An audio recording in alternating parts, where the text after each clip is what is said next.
Alors ce monde nouveau, dans mon livre, il prend le nom d'une entreprise qui s'appelle #InFutureWeBelieve et qui est une sorte de start-up, de pépinière d'entreprise d'économie collaborative et pour laquelle tous les personnages du livre travaillent. Et ils s'organisent autour de leur happiness manager qui s'appelle Pandore. Alors, elle est donc Happiness Manager de In Future We Believe, et malgré tous ces noms anglais, le livre ne se passe pas du tout dans le Montana, mais bien à Paris, et ça renvoie plus à tout ce nouveau vocabulaire de l'entreprise, où on est quand même ringard si on dit pas un mot sur deux en anglais.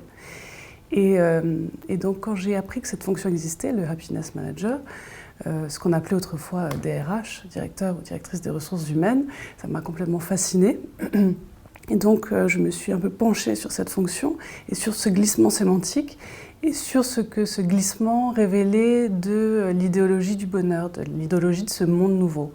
Parce qu'on nous fait croire à une espèce de grande machine bonheur qui fonctionnerait parfaitement bien et de laquelle il ne serait pas du tout exclu le travail. Au contraire, le travail ferait partie intégrante de ce bonheur. On nous dit travaillons autrement, soyons gentils les uns avec les autres, soyons bienveillants, prenons moins de place quand même, travaillons dans des open space et notre rendement sera meilleur. Nous croyons en l'avenir. Nous pensons que demain sera un jour meilleur. Nous avons la certitude qu'il n'est pas trop tard. Chez In Future We Believe, nous savons que le monde n'est pas voué à se perdre dans une spirale de violence et d'égoïsme. Nous ne sommes pas condamnés à nous regarder mourir les uns les autres, à fermer nos portes et nos frontières et à attendre l'apocalypse. Les individus peuvent se donner la main et réapprendre à faire communauté. Je m'appelle Pandore, je suis Happiness Manager. Et donc cette Pandore, cette Happiness Manager, va à la fois présenter l'entreprise et être le fil rouge de toutes ces histoires. Et elle va aussi mener des entretiens qu'on appelait autrefois des entretiens d'évaluation et qu'elle baptise Happy or Not. Alors pour mesurer le contentement de ses collaborateurs. Et en fait, ces Happy or Not, ce sont vraiment des choses qui existent. Ce sont des bornes qu'on trouve à l'entrée des services publics, des gares ou même de magasins, qui sont des bornes où on va trouver des petits émoticônes qui sourient plus ou moins et on va demander au client de mesurer son contentement en appuyant sur l'émoticône qui correspond à son degré de satisfaction. Et donc pour moi, c'est tout ce que l'époque peut produire de plus effroyable, cette tyrannie de la notation, donc c'est soit les étoiles, soit les notes. Bien que nos bureaux se situent en plein cœur de Paris, nous privilégions toujours le mot anglais et l'abréviation. Notre quotidien se conjugue en REU et Work in Progress, en Target et en B2B, en Achievement et en Soft Skill. Voilà pourquoi je ne suis pas responsable du bonheur, mais Happiness Manager. En bon français, je suis la garante du bien-être des salariés. D'ailleurs, on ne dit pas salariés, mais collaborateurs. Je me consacre à l'épanouissement des autres. Je veille à ce que chacun se sente bien. Chaque jour, j'affine les profils psychologiques des collaborateurs pour mieux anticiper leurs attentes. Je mets des fleurs et des biscuits bio dans les bureaux. Je commande des plantes vertes que je positionne dans des lieux stratégiques.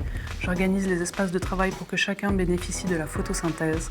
Si besoin est, j'engage un coach sportif et en cas de détresse collective, j'investis dans une table de ping-pong. Changer de vie, c'est un des leitmotifs de ma génération. Et donc on va voir des jeunes qui arrêtent leur CDI pour aller faire du fromage de brebis dans le Cantal ou pour montrer un restaurant vegan. Là j'ai l'air sarcastique mais je ne le suis pas parce que je ne crois pas du tout au discours générationnel. Je pense que c'est fabriqué par le discours médiatique et donc on n'en peut plus d'entendre les millennials, les X, les Y, on ne sait absolument pas à quoi ça correspond et je ne pense pas qu'on soit une génération de dégénérés et que la génération qui arrive le soit encore plus que nous. Je ne pense pas que les jeunes d'aujourd'hui passent leur journée sur YouPorn ou à se prendre en selfie, ou dans le meilleur des cas, à se prendre en selfie devant YouPorn.